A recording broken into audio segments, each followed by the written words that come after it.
Good afternoon, everyone, and welcome to today's edition of Black Health Trust. We're so happy that you chose to spend a little time with us as we discuss issues regarding our health and well-being. And without further ado, I'll turn it over to our founder, Dr. Randall Maxey. Thank you very much, Dr. Barbara Davis Stevens. Thank you very much, Dr. Ivan Walks, Dr. Justin Hines, and Dr. Lawson, and Simon, of course.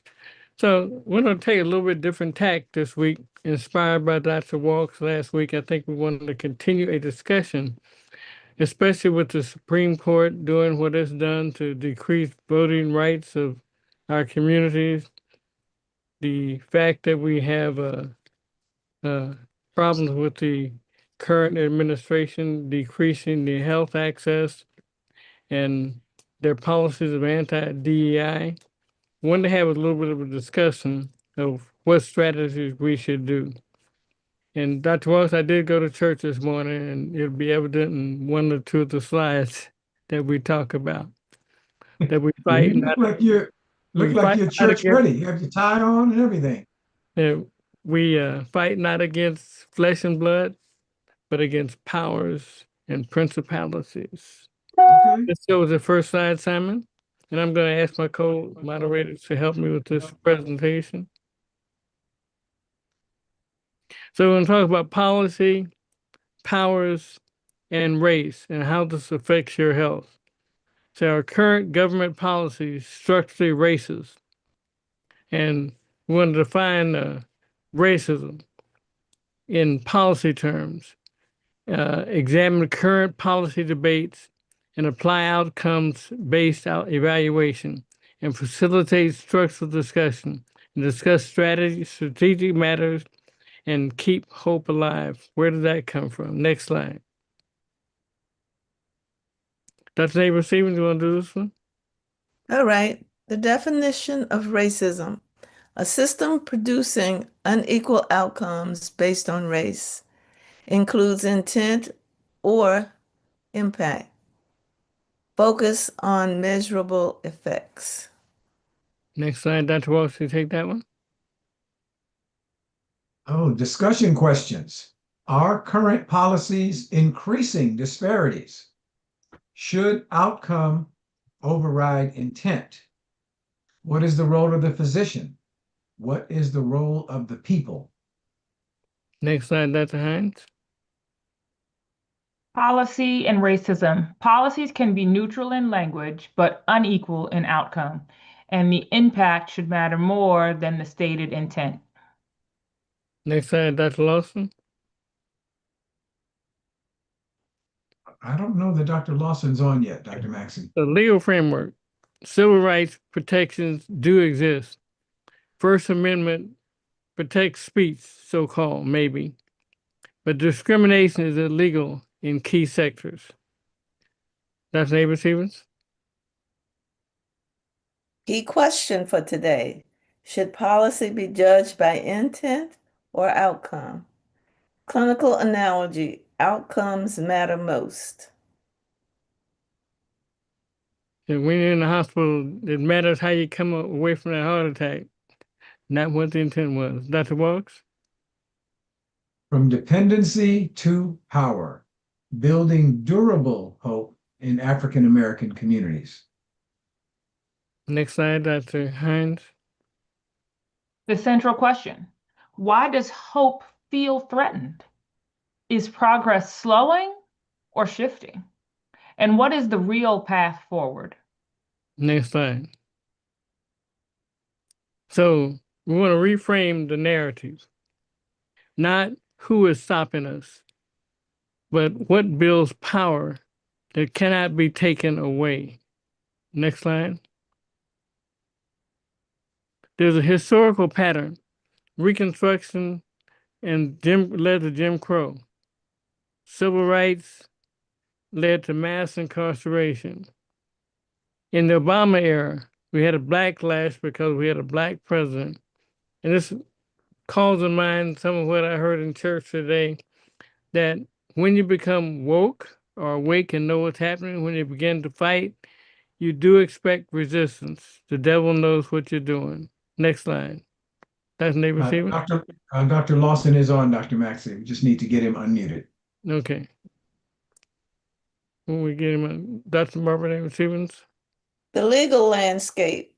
Recent Supreme Court decisions, reduced race-conscious policies, impact on opportunity. Next slide, Dr. Walks. Structural reality. A wealth gap persists. Access does not equal ownership, and participation does not equal control. Next slide, Dr. Hines. Dependency versus power. Dependency, access controlled by others, versus power, ownership and control. Is Dr. Lawson unmuted yet? Yes, I am. How are you, sir? And Take two the slide if you would. Yep, two strategies, integration and DEI, economic self-determination. Both can coexist. Next slide.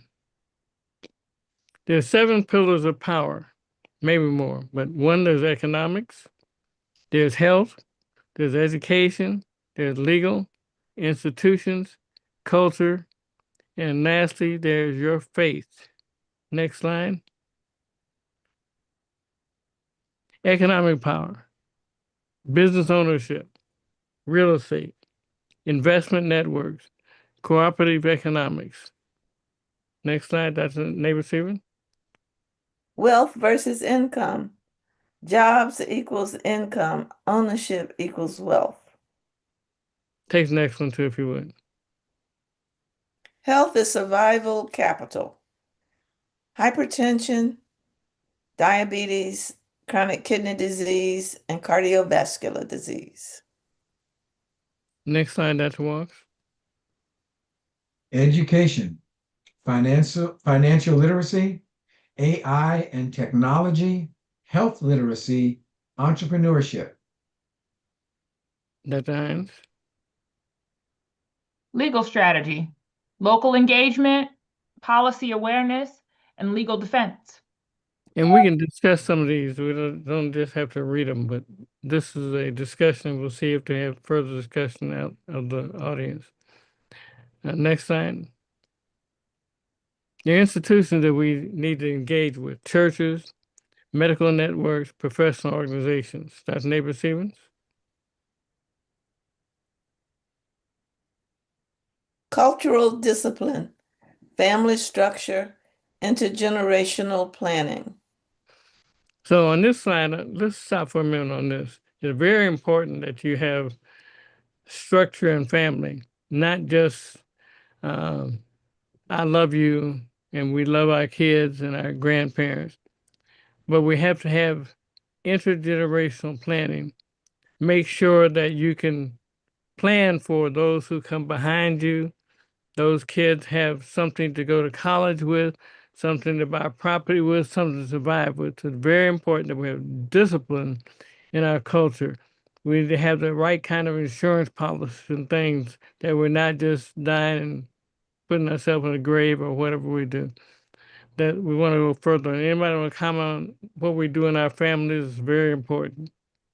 Yeah, I want to comment on this, Dr. Maxey. I agree with you. This is very important. When we look particularly at the African American community in America, we see very, very low rates and getting lower of marriage. People are not connecting and staying connected. We see very high divorce rates, and we see a lot of people winding up with stuff going to probate because people don't understand about trusts and financial planning and all of that. So there is a tremendous opportunity in our community for us to learn about not only family structure, but also this intergenerational planning. I don't know how much wealth is lost from our community in probate processes every year. I'm sure it's a ton. Very good, very good. Let's go to the next slide. Yeah, I just wanted to reinforce what Dr. Walk said. There's an excellent article in Washington Post today that reemphasizes what we've already noted, and that is the family wealth of African Americans is 1/10 of the wealth of any other group. The family wealth is 1/10, and that has been that way pretty much since right after Reconstruction. So even though individuals have made significant amounts of money, it's not being transferred generationally. And so we constantly do not have the backup resources if a crisis occurs in terms of any monies in the family itself. Well, thank you so much. Dr. Watson, let's start with this slide. Okay, from protest to production, awareness versus power building. Dr. Maxey, you got to stop right here. We love talking about how aware we are about challenges and problems and even opportunities, but actually putting different strategies in place so that things change. We have a lot of opportunity to do better with that. Could I put a sub question on that? Yes.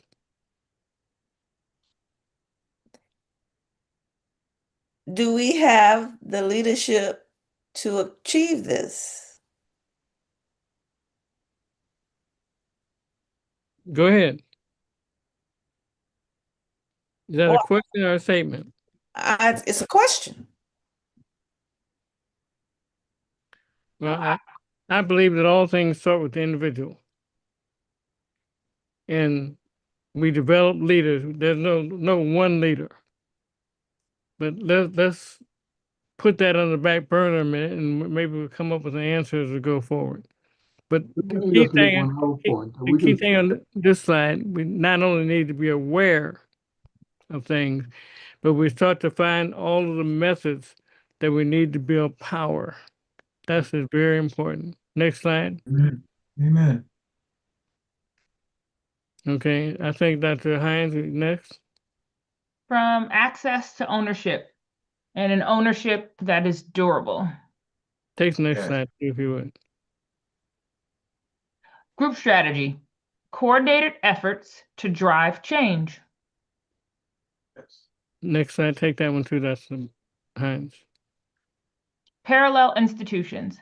So we can build internally and simultaneously engage externally. And take Yes. this other one behind that one. And the role of professionals. So there's leadership, mentorship, and system building.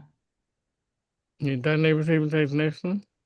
Oh, Dr. Lawson, I'm sorry, Dr. Lawson.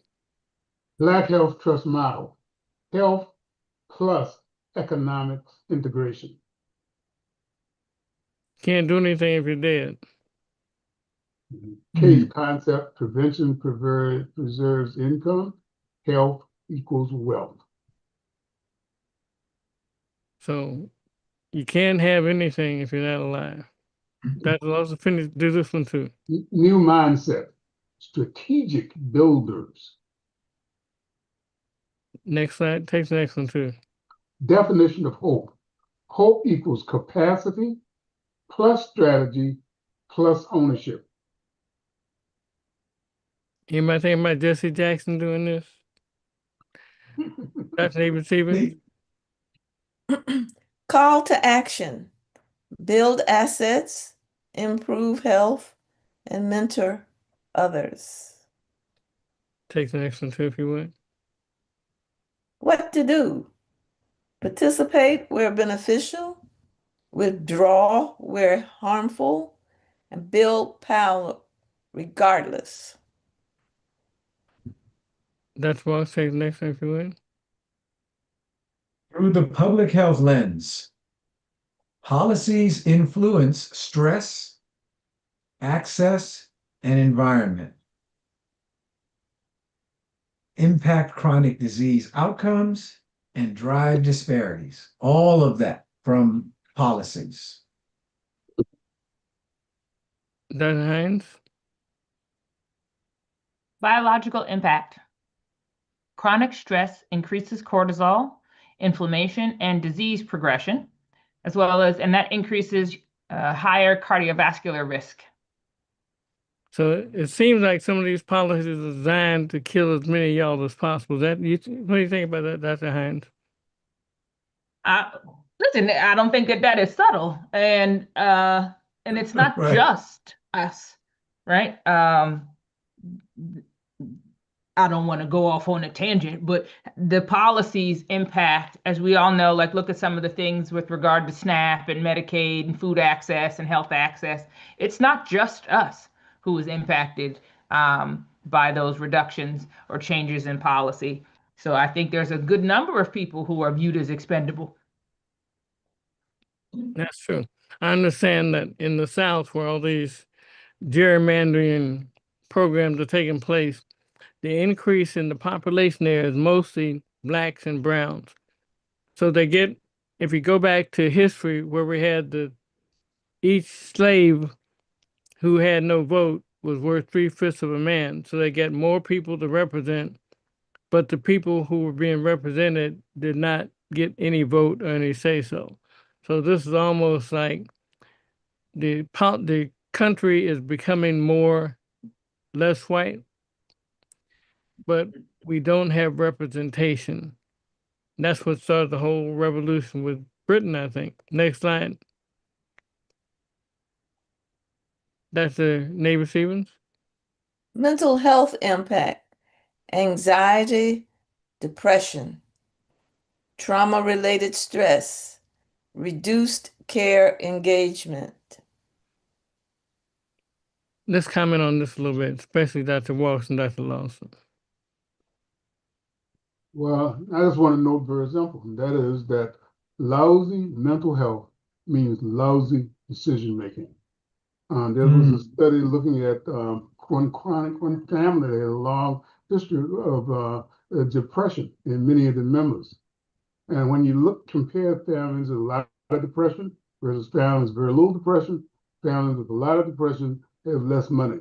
And it's not that having less money is causing the depression, but the depressed individuals tend to be optimistic and tend to make poor decisions. Similar thing has been found in terms of people who have bipolar disorder. And that is when you look at people with bipolar disorder, you find that many of them are very good at making money, but they're also good at making money disappear.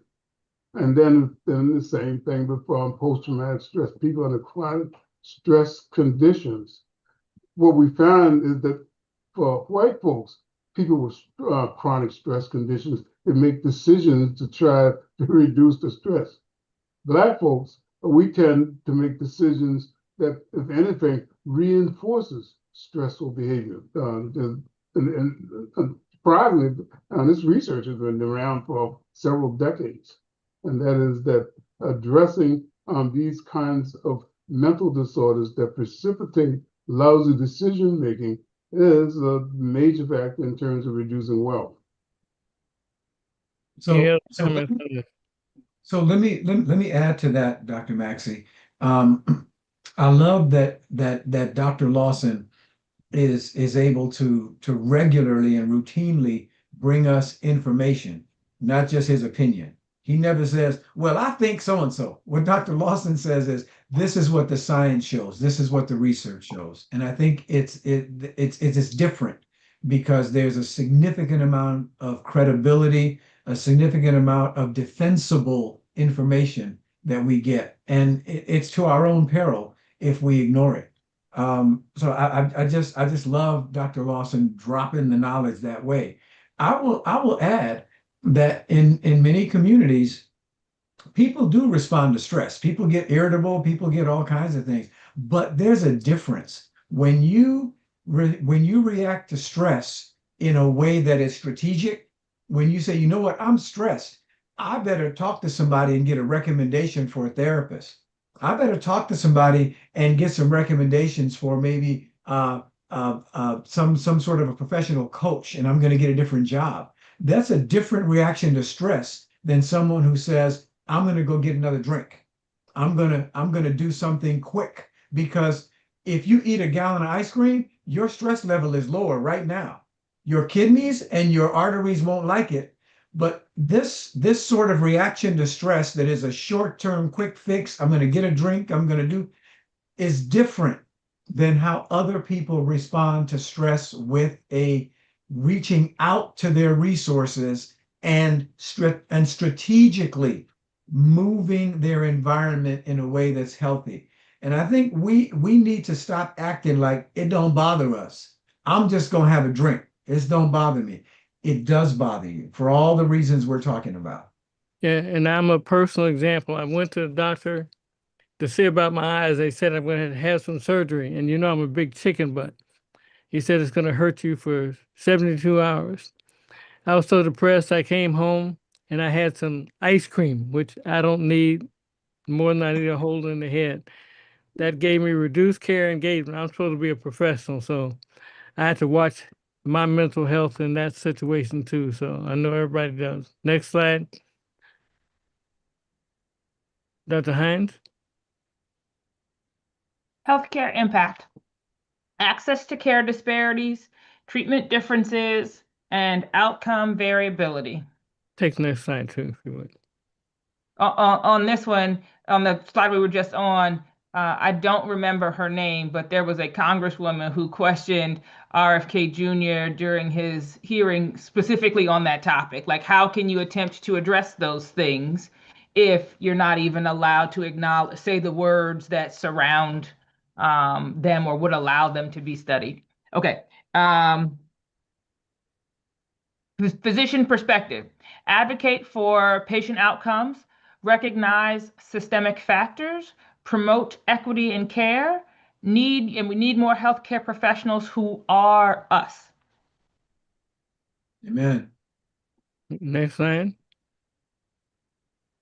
Dr. Barbara Davis-Stevens. So some key takeaways: racism can be structural. Policies must be evaluated by impact, and debate requires evidence, not rhetoric. Yes. Next slide. Dr. Walks. Final thought. Dr. Maxey, we're gonna have a bunch of thoughts after this one. However, final thought for the moment. Good policy improves health and equity in a way that is measurable. Measurable outcomes need to be in place to guide the truth.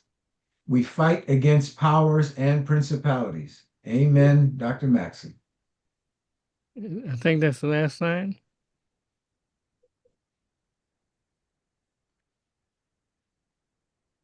Okay.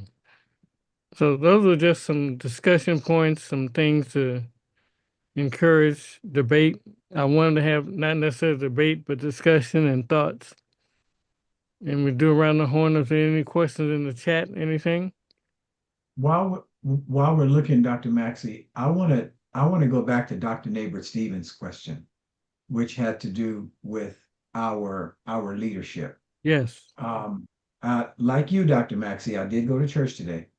And one of the things that we talked about in church today was this notion of engaging young people in the political process. You know, old people are on TV talking about the midterm elections are coming up and we have local elections coming up. And people can run for office when they're very young. And so the way we get them there is by talking with our young people. And there was especially a call out to those who work as guidance counselors in our schools to talk to young people about what they are able to do and to guide them in ways that allow them to engage early in what's happening in our communities and give them some hope that they can be the ones who are in there setting policy. So, Dr. Neighbor-Stevens, our next great leaders might be 10 years old right now. But if nobody ever talks to them, 10 years will go by and they'll be 20 and they'll not be voting. So yes, we have leaders that we can pull from right now. In fact, one of the things that was brought up that I enjoyed today was the difference between Moses and Joshua. And they said the older generation, we can see further than we can go. The younger generation can go further than they can see. Oh, that's That great. means I love that that. we're together, that we can teach people to go where we're too old to go. and they can go where we tell them. They may not see it. We can help them see it, but they can go. So that's how we transfer that power and strategy. So I don't think we have any one leader. I think that's the problem if we say this one person leads the Black community. No way. We can't depend on just one person. It has to be leadership with a broad base. The people lead, God leads, and we need to plug into that. Any other thoughts? Yeah, I want to note Martin Luther King talked about the dangers of willful ignorance. Even if you had the world's best leader, if the leader seeks willful ignorance, not going to get anywhere. I was involved in the big debate about reducing the restrictions on the use of marijuana. The basic idea was that Black folks were much more than DC. Like 90% of the folks who were incarcerated with marijuana use were African American. And so the question was, why don't we just reduce the restrictions on marijuana? And that way, we won't have as many people going to jail. And not just marijuana, other drugs as well. But the other side of it, one of the consequences we found out in Ohio, is that you increase a whole bunch of social problems. And the worst one, of course, is lousy decision making. That is that when people are high or when they're driving when they're high, they don't make good decisions. So there was a strong push by our local radio stations, everyone else, let's get more marijuana centers into our Black community. We can use the wealth from the marijuana sales to enhance the wealth in the community. Doesn't work, because what happens is that you increase the number of social problems, and any gains that you had in terms of the few folks who who sell marijuana or whatever other drugs doesn't necessarily mean that they're going to be doing well. The issues come up again because there's a push recently to make psychedelics do more research in terms of treatment. That would be wonderful. The problem is we will not be those people who are the subjects for these studies, and we will not be making the decisions about the study. So the information that our leaders will have to make decisions simply won't be there. Let me speak on that a minute. And one of the things that I remember reading, you can correct me if I read wrong, that there's associated with marijuana use neuron dropout, so that your action can lower your mental ability, your intelligence can be lowered over time. Did I read wrong, or have you seen that, Dr. Lawson? I saw a suggestion the more greater danger is that there's people that have the risk factor for bipolar disorder and schizophrenia, and that's about 23% of the population, that they use marijuana, they get psychotic. And not just, and if you use it before you're 15, 16, you may end up with long-standing psychiatric problems. So it's not just neuronal dropout, it's an alteration in terms of some key receptors that's usually used to maintain irrational thinking, and also blocking the emergence of psychotic symptoms. Excellent. Any questions or comments in the chat? Can I follow up on what Dr. Lawson just said, Dr. Of course. Maxey? Yes, sir. Okay. All right. Look, I don't know how many more examples we need about putting things into our community that are going to help us, but they're going to distract us. So I don't know which one. We can just pick one. Oh, well, if we all just play the lottery, it's going to be better because the money is going to come back into the schools and the schools are going to be better. Stop it. Stop it with that. Oh, okay, well, fine. Well, now we're going to legalize gambling. And now we're going to take the taxes and the money from the gambling. And now we have a whole new generation of people that are addicted to gambling. I mean, we have to, and then the marijuana that we were just talking about. We have to accept the fact that all of these great policies, and Dr. Maxey, it goes back to the slides that you had. All of these great policies, somebody trying to sell us something. They're trying to sell us, I don't know what it is, the Brooklyn Bridge. There is no, remember I talked about Dr. Lawson and all that evidence-based stuff he gives us? I Oh, yeah. don't think there's any evidence that any of those great things that they're going to bring in our community to distract us and lower our stress and help us feel better have actually helped our community. Mm. Dr. Lawson, am I missing an article somewhere? No, I put my article last time showing that it increased the risk for mental disorders in the community when you have early use of certain drugs of abuse. And Dr. Chapman's been on here multiple times showing the impact of the dealing with pain by some of these opiate products and developing even better ones and the long-term consequences. People end up dying of overdoses and so forth. It's not just a matter of these quick fixes, putting in money, putting in this.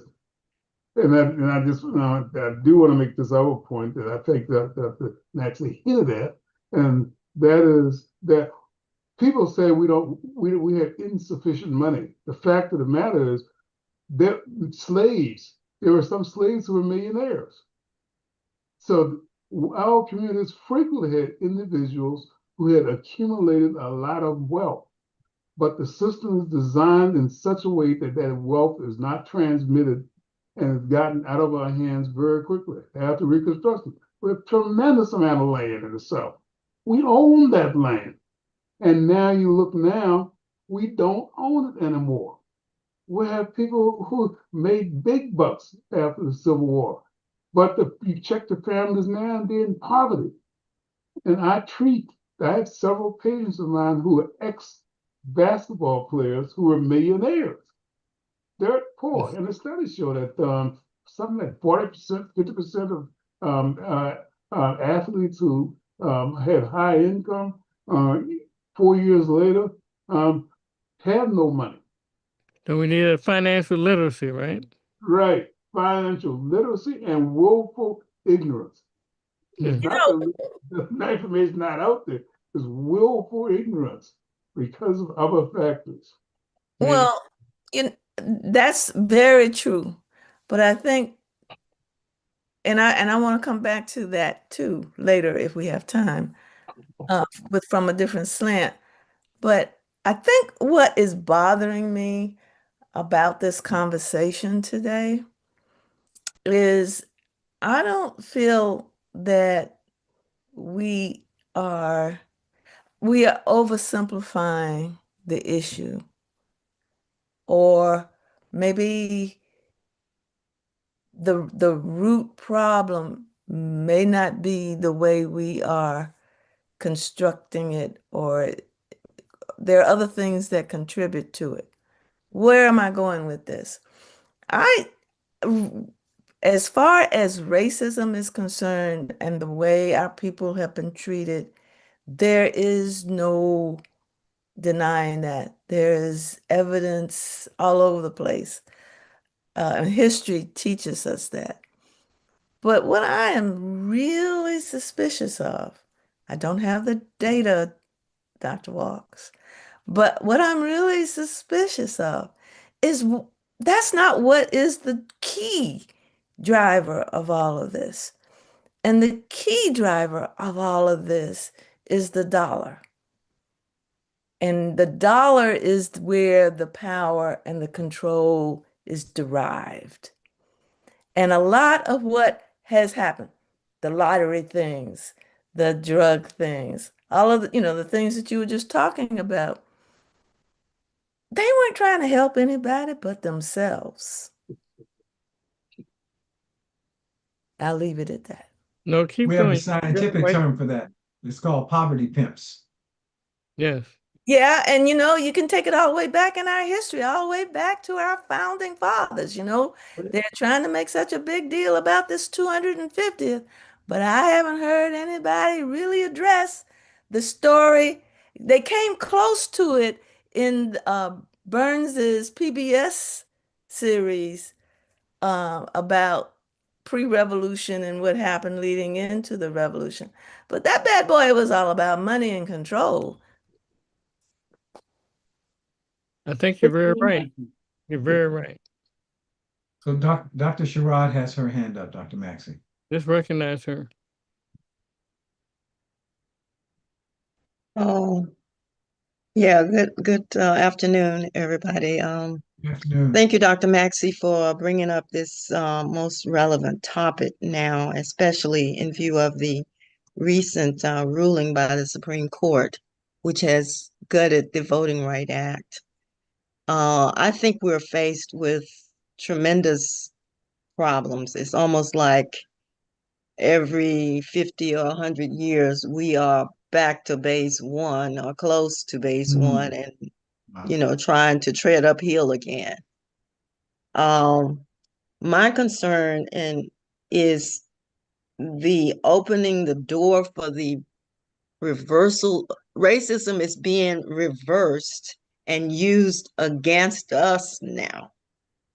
I think several people mentioned, and I think the bird Sankofa from Africa kind of outlines exactly, and somebody said it already. The bird steps forward and looks back. So it looks back for the wisdom from the older people. And Sankofa has an egg in her hand as she steps forward. That's the younger people evolving and taking the wisdom and taking it forward. I think we need to educate, raise the awareness continuously in the generations behind us of what we had to do to get where we are. I think the civil rights movement kind of created a false premises for the generations behind us. They thought we had made it. We are there. We don't have to do anything. And then many of us are reluctant to talk about picking cotton. I pick cotton for 2 cents a pound, 10 hours a day. That's $2 in 10 hours if you picked 100 pounds of cotton. So you may make $1.20.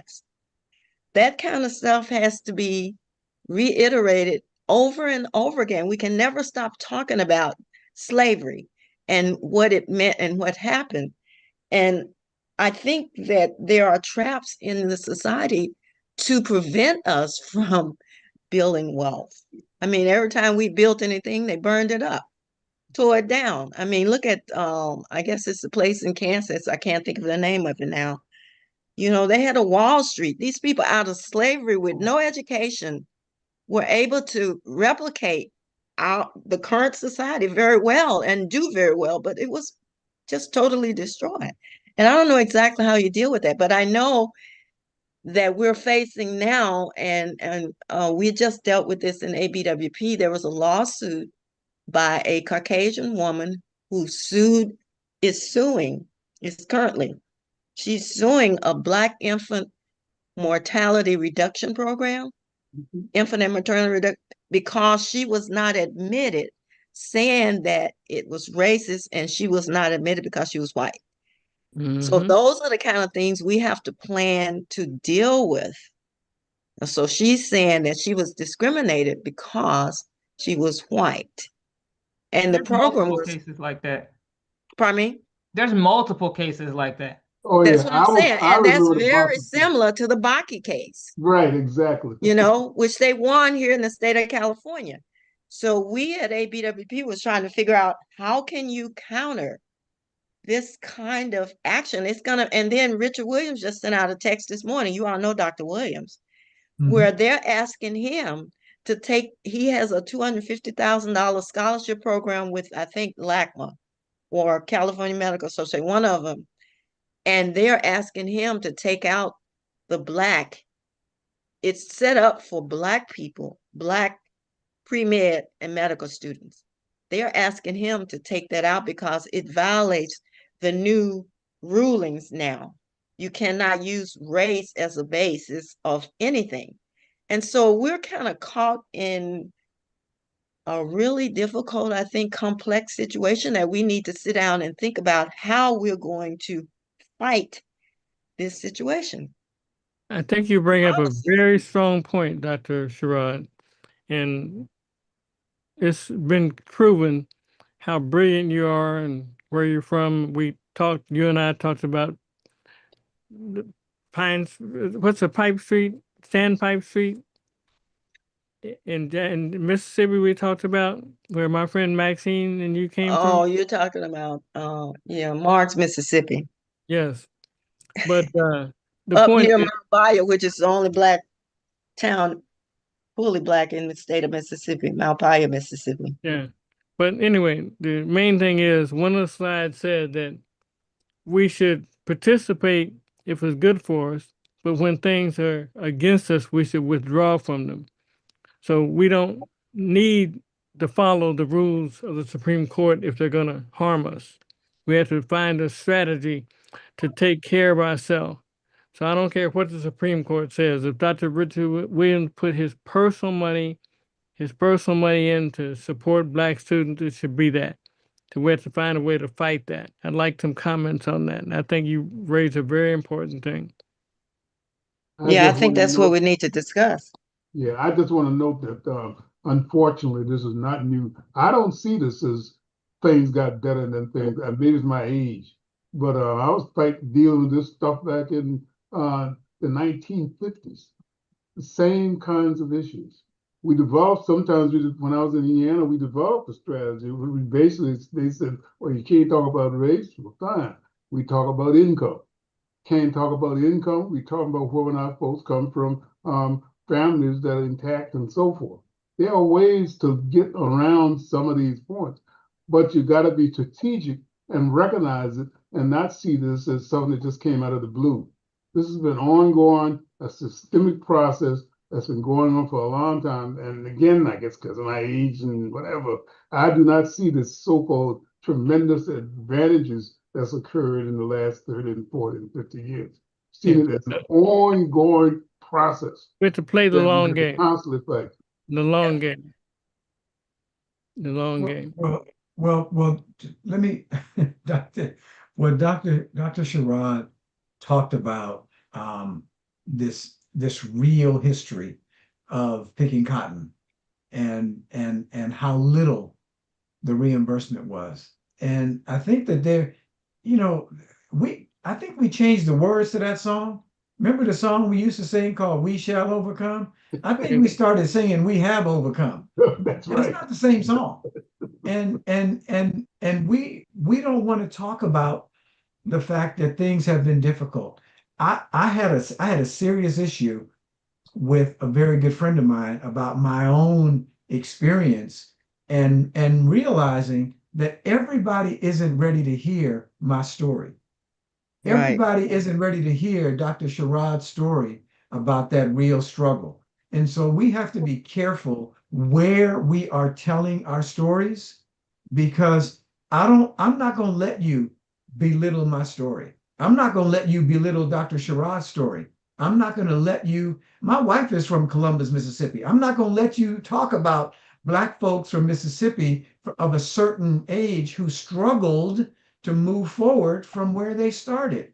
And so we have to protect our stories and we have to work together to make sure that our young people understand the song is not We Have Overcome. The song is We Shall Overcome someday, not We Have Overcome today. It is hard. It's hard to continue thinking that things are difficult. I remember, boy, you got to be twice as good. It's hard to tell our kids they got to be twice as good. It's hard to hear you got to be twice as good. It was hard for me to have that teacher look me in my face and say, you're the one that got the highest grade? Really? He knew somebody got it. He graded the papers. He knew somebody got the highest grade, but he looked at me like if it was impossible that it was me. And I bet Dr. Niebuhr Stevens has a story like that, and Dr. Hines has a story like that. Dr. Lawson, Dr. Everybody on here has a story like that. And our kids, if they're not prepared for that, it's going to crush them. So we just got to tell the truth, and we have to move forward. Amen. I'm gonna make you my pastor, man. You're my psychiatrist already. Now you can be my pastor. Any other thoughts? No comments in the chat? Dr. Masker, if I may say, one of the things about the civil rights movement is that it actually destroyed our safety nets. Prior to the civil rights movement, we had Black communities We had our own grocery store in the little town of Hollandale, Hmm. with integration. And then we wanted integration, but we wanted integration, but we really wanted equal access and equity. But what happened was even that was made to backfire on us.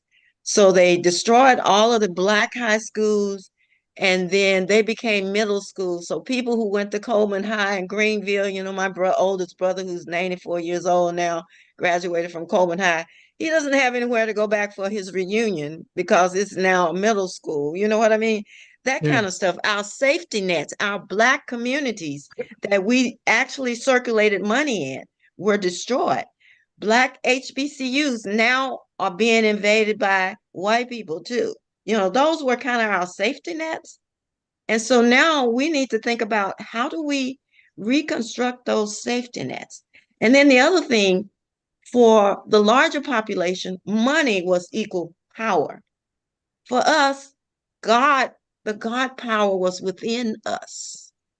And the church was a major factor in our ability to deal with this society.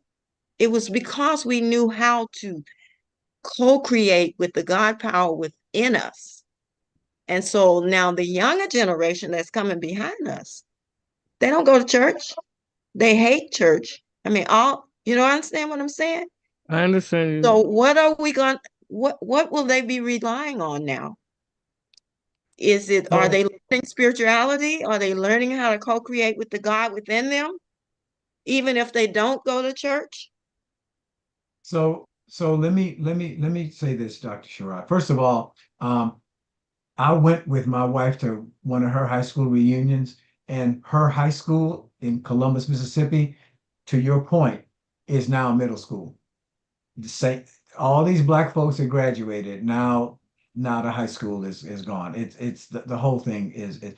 Yeah. But what we have to do to answer your question, Dr. Sherrod, I think that we have got to actively take advantage of those. Go to your child's classroom, go to your grandchild's classroom. We've got to volunteer in those classrooms because there's a real danger that maybe didn't exist 20 years ago.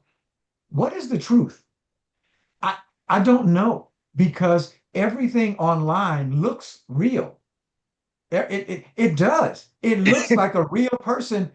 All of these people are being quoted. There are all these videos, and we have got to be more actively involved in what our young people are learning, because they are learning stuff about our community. They are learning stuff about our families that is absolutely just made up last week and in some book that our kids are being exposed to today. So this is maybe I'm paranoid. I'll talk to Dr. Lawson afterward and he can help me with my paranoia. But I really do believe we have got to be more active in our community. And there are some Black people that have Black children that go to Black church. They're still there, and we need to encourage and support them because, to your point, Dr. Sherrod, it's different. It's not the only place that people go anymore on Sundays. People go all kinds of places. And I think it's a conspiracy that they want to put all our little kids and grandkids, want to put all their basketball games on Sundays in the middle of church. Right. Yeah. It's a conspiracy. Dr. Walks, let me raise a controversial question. Last week, a week before, you gave an excellent talk on DEI. And I'm questioning, do we really want so much diversity? Do we really want inclusion? Shouldn't we have more exclusion and take care of ourselves? And that's a question for controversy. Can I chime in here as the pseudo representative of the kind of younger generation? Yes, let me make a comment first, can I? Mhm. When I think of a young, good-looking young lady like you, I have a young granddaughter, and I want to make sure that she has a princess dress when she's old enough. I want to get you a princess dress. You're my princess. Go ahead. I'm sorry. So I think there have been a tremendous number of great points made, right? I would also just be cautious in how we talk about some of these intergenerational thoughts, perspectives, and discussions. Because how about this? I am, as a representative of my generation, I'm X, right? Anybody who's about something didn't think that we had overcome. Like nobody was thinking we had arrived, right?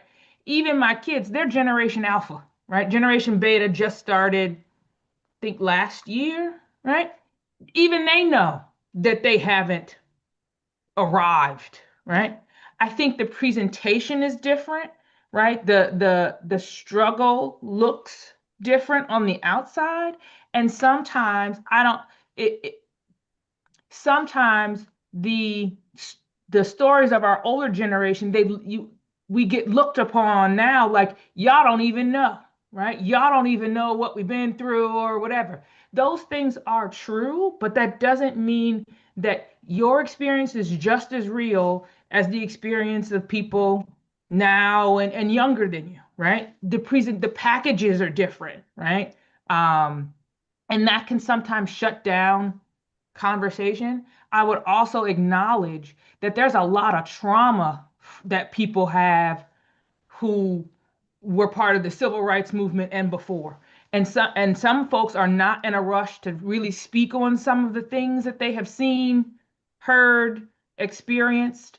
But if you are willing, make sure that you take the opportunity to talk to some of your younger generations. A lot of us don't have access to firsthand stories from people who are about something, right? Or who were participants in, civil rights movements and cotton picking and all of those kinds of stories. Remember, our life expectancies are shorter, right? So remember, some of those folks aren't even here to talk to their grandkids and or great grandkids. So that generational knowledge sometimes really just isn't present for a lot of people in their lives.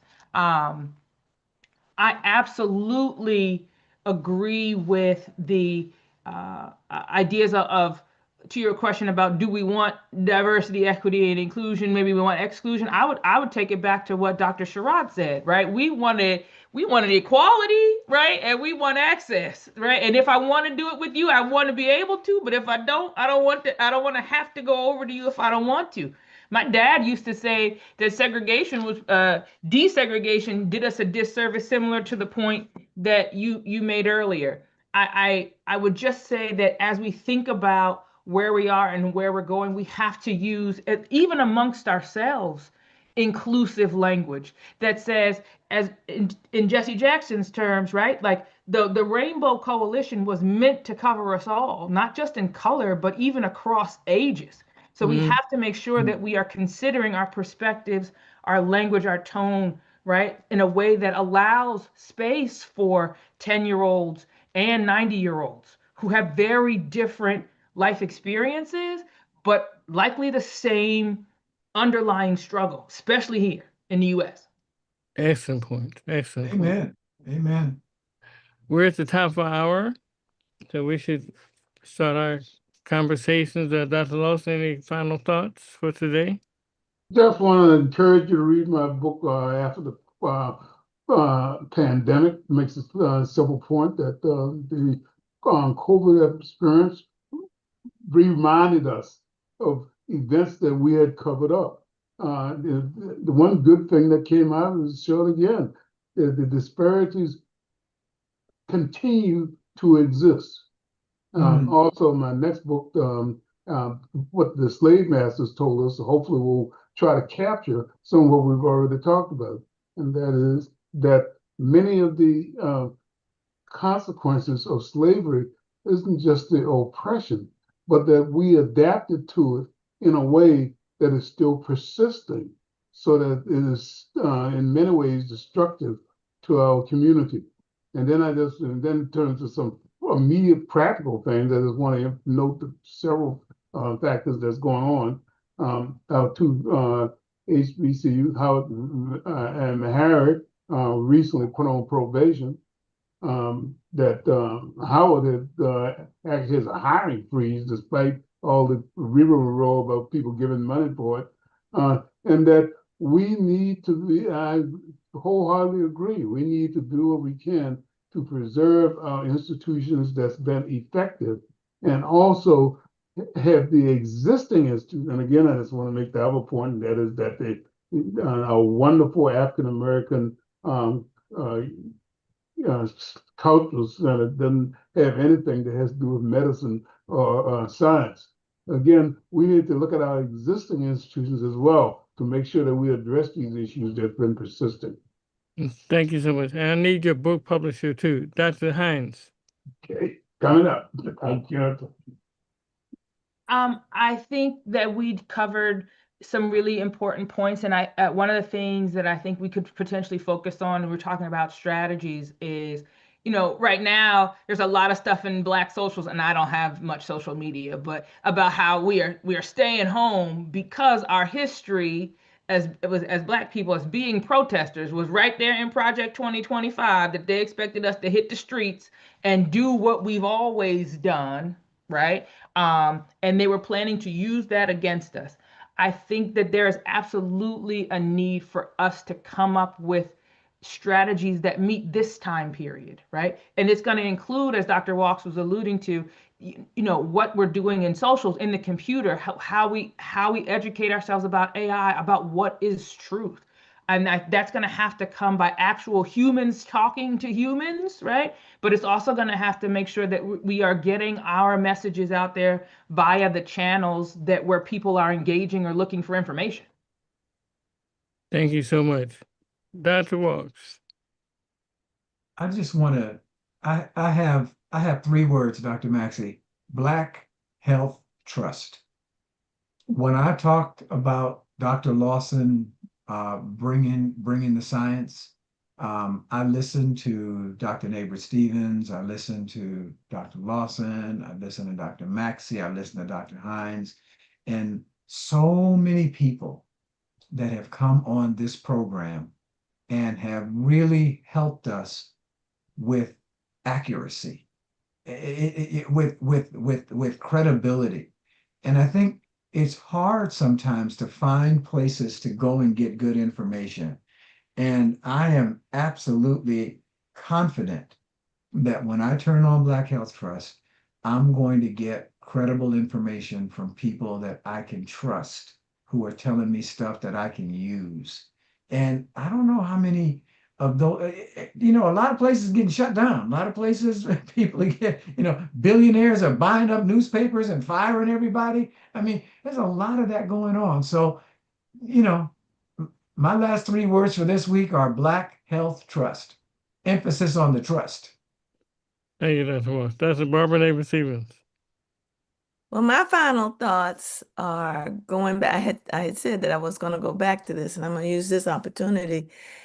When we were talking about earlier in the show, particularly Dr. Walks, about what was going on in the schools, the enemy, and let me go back to the 60s language. The enemy is smart, and the enemy is strategic. And the fight is on all fronts.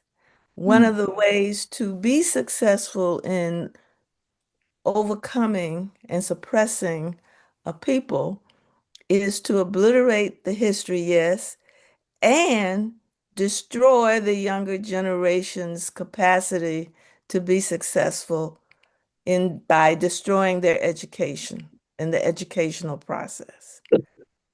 It is super critical that we, as a community, investigate and participate in the decisions that are being made in our educational institutions. Because not only is the history not being told correctly, these kids are not getting the skills that they need to be able to survive in the future. So my last thoughts are, we got a lot of work to do. There's no shortage of work. But I would say one of the more critical areas that will ultimately impact our survival is taking control over the educational process of our children and the younger generations. Amen. Thank you very much, Dr. Barbara Davis. As my closing thought, again, today was a good day for me at church. And the pastor, who was a guest pastor today, talked about what happened to Peter. Hmm. Peter had gotten put in jail. And it said that he fell asleep. But the point that he fell asleep was he was totally confident that the church people were praying for him. They knew what to do. So he could have a peaceful sleep. And as a result of their prayers, an angel came and his shackles fell off. The door opened automatically and he was given freedom. But the key point was the people prayed for each other and prayed for him. And even though this is not supposedly a Christian or church program, I'm going to take the leave to say that I believe in prayer, and that prayer will help us to reach some of the goals that we need and protect. I pray that we protect Dr. Lawson. We pray to protect Dr. Hines. Pray that we protect Dr. Walks, and pray that we protect Dr. Neighbor Stevens, and all of us in bringing you the truth that will help us go forward. Thank you, everybody. Have a great Sunday. Thank you, Simon, very much. Have a great day. Good day, everyone. Bye. Okay.